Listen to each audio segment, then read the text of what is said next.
Okay, so the last part in this is going to be all about policies, and this is part of B3.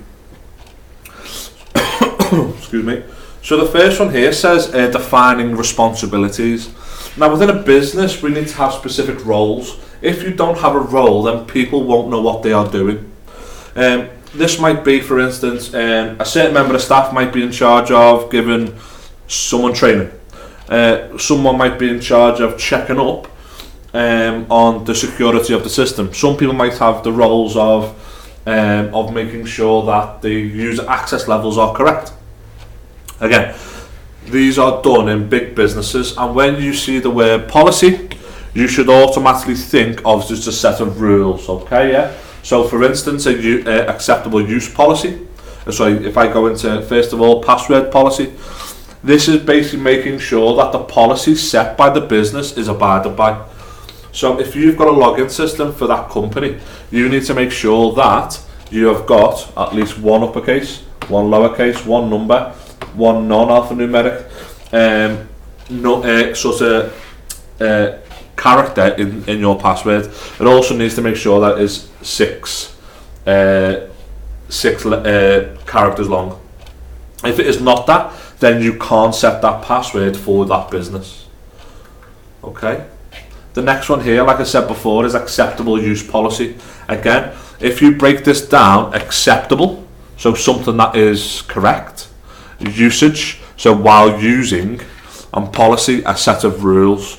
So when we put it together, we think of acceptable use policy. So we are thinking about how can we use the computers correctly, securely and safely. So for instance, before you log in school, for instance, there will be a set of rules that go along the same lines of saying something like, I understand that the school IT system is used for educational purposes only and nothing anything else. If you think of here, it might say you may not install any software. Okay, so again, these are all things that are evolved around this acceptable use policy, and it is set by the company or by the school or by wherever you are logging into. Okay, so this word, so we've already done device hardening, but here where it says parameters, basically parameters are stuff that we've got to stay inside of. So for instance, a range of measures, like it says there, a range of measures.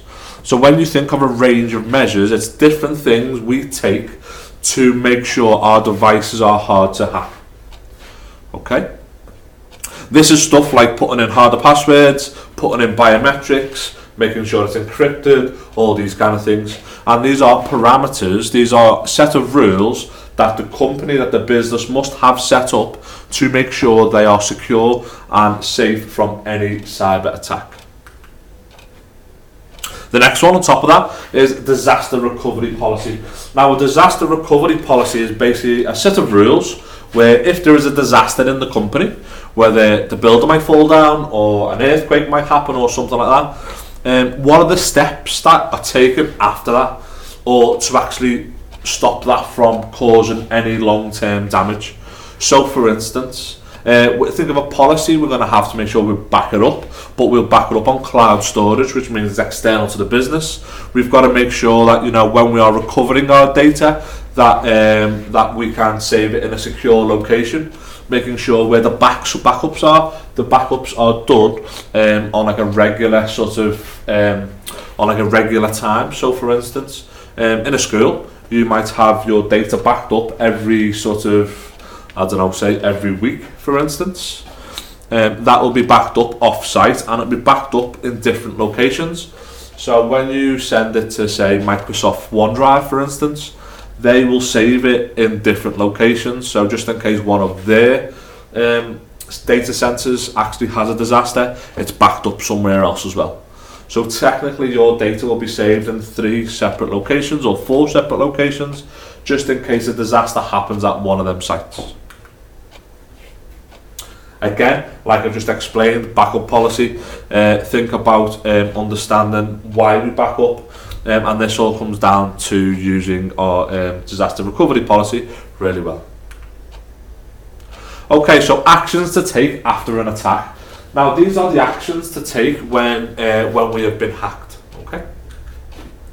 So the first one here says investigate. So this is going to be find out what's actually happened, find out how much data has been lost, find out how much information has been stolen. And the next one is respond to the attack. So what you do after the attack? So we're going to have to make sure that we inform all the stakeholders. And stakeholders basically means they are going to be employees, customers, bosses, any people who've got an invested interest in the company, such as people who might own the company, all that kind of stuff.